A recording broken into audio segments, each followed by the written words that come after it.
एक दिन रात्रि में जब वो बैठे हुए थे तो उनके अंदर भाव प्रकट हुआ कि मैं अपने भंडार गृह में खजाने को तो देखूं क्या क्या सामान है। और जैसे ही उन्होंने भंडार गृह को खोला, देखा तो उनकी दृष्टि एक मुकुट पर गई। बोले वो जरासंध का मुकुट था। उस मुकुट को अपने मस्तक पर रख लिया। तुरंत पूर्ण रूप से मस्तक जो मति है वो भ्रमित हो गई। याद रखना, जब अन्याय की कोई भी वस्तु आपके जीवन में आती है ना, सबसे पहले आपकी मति भ्रमित होती है। कभी कभी आप देखो, जब बिना मेहनत के आपके पास में धन आ जाए ना, तो वो सबसे पहले प्रभाव आपकी मति पर डालता है, सबसे पहले खराब आपकी मति को करता है और आपकी मति भ्रमित हो जाती है। आप भ्रमित हो जाते हैं। कहते हैं कि अगले दिन शिकार पर गए और जैसे ही शिकार वो कर रहे थे तो उनको प्यास लगी। सामने देखा, शमीक ऋषि जी का आश्रम पाया। शमीक ऋषि जी अंदर ध्यान कर रहे थे। आश्रम में प्रवेश हुआ, चिल्लाने लगे, मैं राजा हूं, मेरा नाम परीक्षित है, अरे मुझे प्यास लगी है, मुझे कोई पानी पिला दे, मुझे जल दे दे। कई बार उन्होंने प्रयास किया, लेकिन शमीक ऋषि जी ध्यान कर रहे थे। मस्तक पर कली सवार था, इसलिए जब कलिकाल सवार होता है ना, जब आपके जीवन में पाप का प्रवेश होता है, तो सबसे पहले जिस चीज का त्याग होता है वो है धैर्य। सबसे पहले तिलांजलि धैर्य की होती है। आप अधैर्यवान हो जाते हैं, आपका धैर्य खत्म हो जाता है। परीक्षित जी महाराज का धैर्य खत्म हो गया। उन्होंने, उनको अंदर क्रोध बढ़ा और क्रोध बढ़ने के माध्यम से क्या देखते हैं, सामने पाया एक मरा हुआ सर्प पड़ा था। उस सर्प को ही शमीक ऋषि जी के गले में डाल दिया और चले गए। ये सूचना, ये दृश्य जो है, उनके किसी शिष्य ने देखा और भाग करके गए उनके पुत्र के पास, शमीक ऋषि जी के पास, श्रृंगी ऋषि जी के पास। और जैसे ही श्रृंगी ऋषि के पास गए, वो स्नान कर रहे थे, उनको बताया कि किसी ने आपके पुत्र के गले में सर्प डाल दिया है। और जैसे ही उनको बताया तो श्रृंगी ऋषि के अंदर क्रोध बढ़ा और उन्होंने श्राप दे डाला।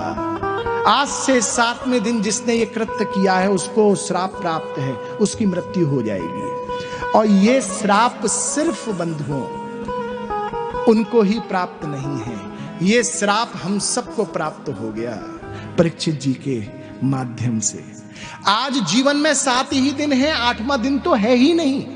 आप देखो, पहले दिन व्यक्ति का जन्म होता है, दूसरे दिन व्यक्ति बड़ा होता है, तीसरे दिन व्यक्ति का विवाह होता है, चौथे दिन व्यक्ति के बालक होते हैं, 5वें दिन वह बालक बड़े होते हैं, 6वें दिन बालक का विवाह हो जाता है और 7वें दिन आपकी मृत्यु हो जाती है।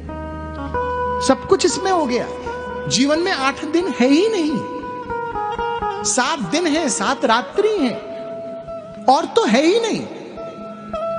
लेकिन कहते हैं कि परीक्षित भाग्यशाली था जिसको ये ज्ञात हो गया कि मेरे जीवन में 7 दिन है।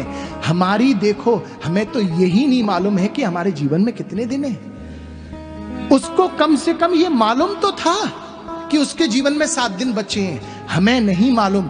जिस प्रकार परीक्षित ने अपने जीवन का उद्धार के लिए, अपने जीवन के कल्याण के लिए, अपने गृहस्थ जीवन को, अपने राजपाट को त्याग करके गंगा की शरण ली थी, ये हमारा कर्तव्य है कि हम मोह को त्याग करके गुरु की शरण ले लें। मोह को ना रखें, बाकी का आप सब कर्तव्य करें, लेकिन निरंतर आपके जीवन में नाम होना चाहिए। एक व्यक्ति संत के पास गया। ध्यान से सुनना, बहुत सुंदर विषय है। संत के पास गया, उसने कहा कि मुझे भगवान से मिलना है, मुझे भगवान से मिलना है। तो संत ने कहा अपना पता लिख के दे दे, भगवान बेडरूम में है, जाकर के दे दूंगा, अगर उनको अच्छा लगेगा तो वो बुला लेंगे। उसने अपने पते को लिख करके दिया और वो पता लिख करके संत के श्री चरणों में। अब संत कहते हैं मुझे तेरा पता चाहिए, मुझे तेरे घर का पता नहीं चाहिए।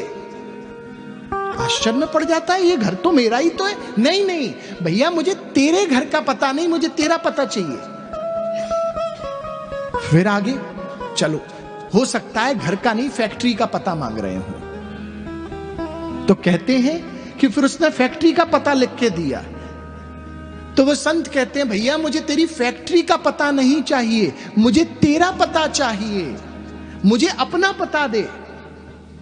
अब वो सोचता है कि संत का दिमाग फिर गया है क्या, ये मेरे पड़ोसी का पता थोड़ी ना है, ये सब अपना ही तो है। अब बार बार कह रहे हैं कि ये मेरा पता नहीं है, ये मेरा पता चाहिए, तेरा पता चाहिए, ये तेरे प्रॉपर्टी का, तेरे बंगले का, तेरे फैक्ट्री का पता नहीं है। उसने कई प्रयास किए, अपनी जितनी भी संपत्ति थी एक एक करके सबका पता दे दिया। और संत बाद में एक ही बात कहते, मुझे तेरा पता चाहिए। अब वो निराश हो गया, क्रोध में आ गया और क्रोध में आकर के बोले कि हे गुरुदेव मुझसे गलती हो गई, मैंने आपसे ये प्रश्न करते हुए कहते हैं राजन, जिस दिन तुझे तेरा पता मिल गया तुझे यहां आने की आवश्यकता नहीं होगी, ठाकुर खुद चल के तेरे पास आ जाएगा, खुद चल के तेरे पास आ जाएगा। मानो आज परीक्षित को श्रृंगी ऋषि जी का जब श्राप प्राप्त हुआ और उनको एक ज्ञात हुआ उनके पास में 7 दिन है, उन्होंने तुरंत संकल्प ले लिया, जय में जय को राज्य सौंप करके निकल दिए। बोले किसके पास? बोले गंगा की शरण में। शुक्रताल के सामीप्य आकर के, उस तट के सामीप्य आकर के मां गंगा की शरण को ग्रहण करके उन्होंने अपना आसन बिछाया और अपने आसन के सामने उन्होंने एक व्यास आसन बिछाया। समस्त संतों की भीड़ थी, व्यास थे, पाराशर थे, अत्रि थे, वशिष्ठ थे, सब एक से एक विद्वान थे।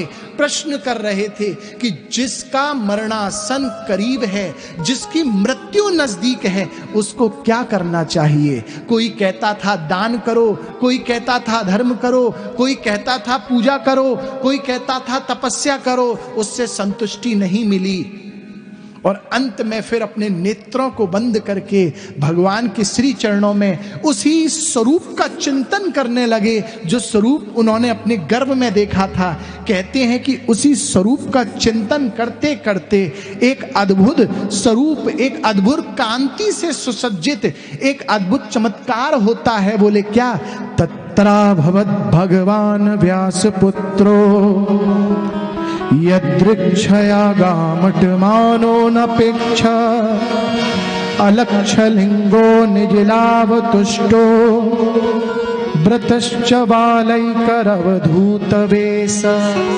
व्यास जी के पुत्र व्यास नंदन श्री सुखदेव जी महाराज का आगमन गंगा के तट पर हो जाता है और देखते ही देखते वह श्री सुखदेव जी महाराज गंगा के तट पर व्यास आसन पर आकर के विराजमान हो जाते हैं। बोल श्री सुखदेव जी महाराज की।